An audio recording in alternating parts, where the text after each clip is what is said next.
no pocas oportunidades, no son más que el resultado de un ejercicio arbitrario y despiadado del poder sobre las personas privadas de la libertad, cierro comillas.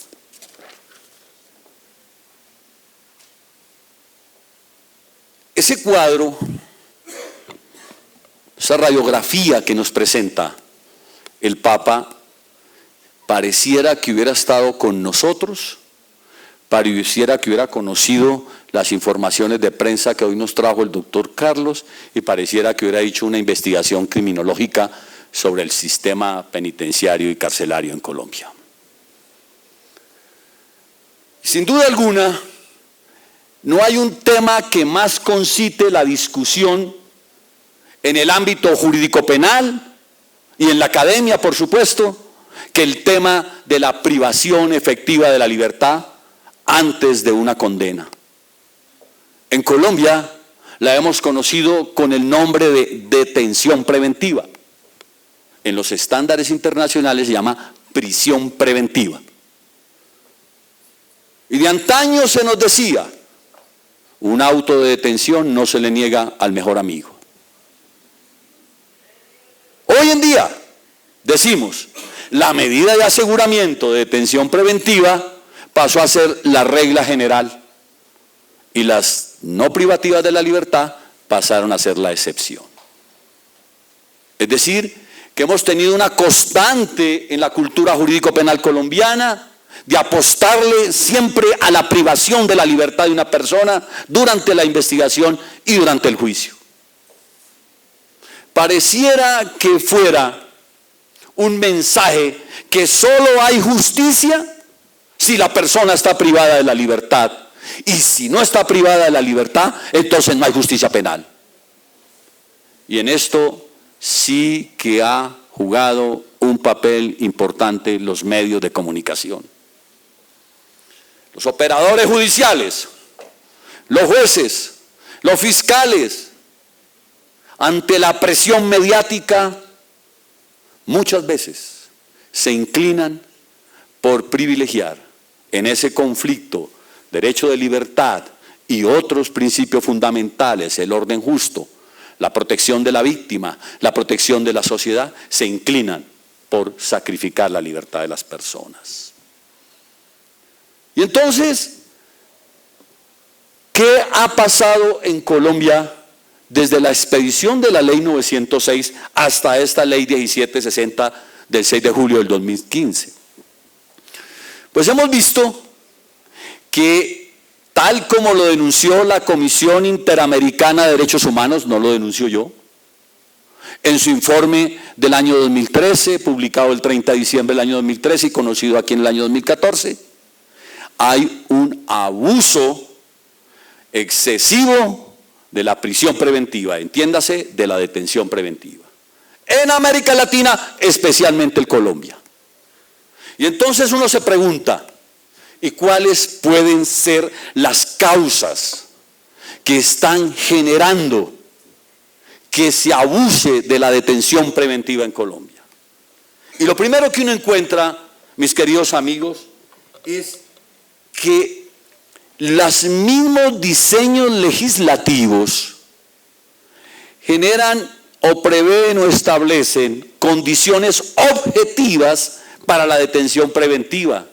Y entonces por ahí se apuesta a que todo tiene que entrar con prisión preventiva en el mundo del proceso penal en Colombia. Criterios objetivos como un mínimo de pena prevista en la ley de 4 años.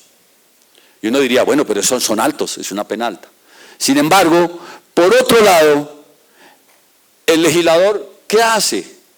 En la ley 890 y en todas las reformas subsiguientes aumenta las penas.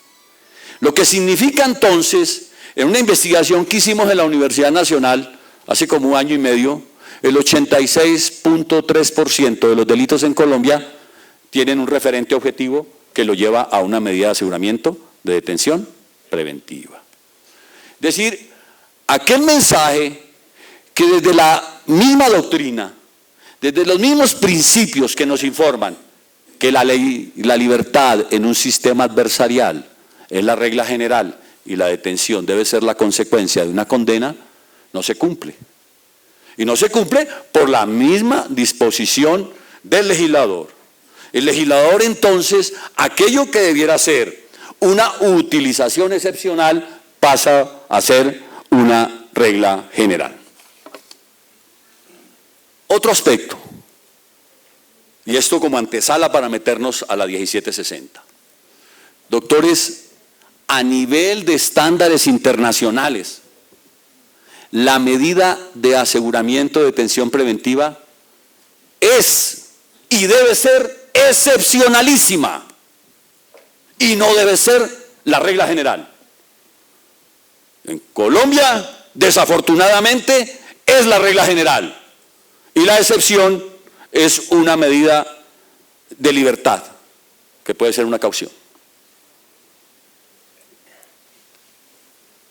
Igualmente, a nivel de estándares internacionales, los fines de la medida de aseguramiento solamente pueden ser dos, que es lo que la doctrina argentina llama la teoría de los riesgos.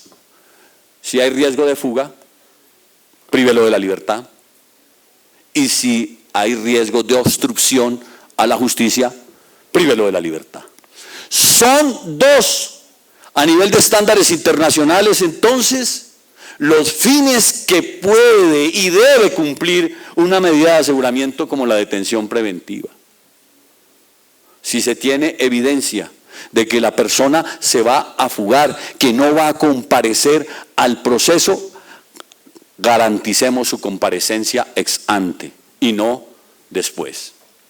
De la misma manera, si hay evidencia de que la persona va a obstruir el normal desarrollo de la investigación, corrompiendo testigos, obstruyendo prácticas de diligencias, destruyendo evidencia, etcétera, si hay evidencia de ello, esos serían los dos únicos fines. Sin embargo, en Colombia somos más papistas que el Papa. Aquí nos inventamos un fin a la medida de aseguramiento que es el fin de protección a la seguridad de la comunidad y a la seguridad de la víctima.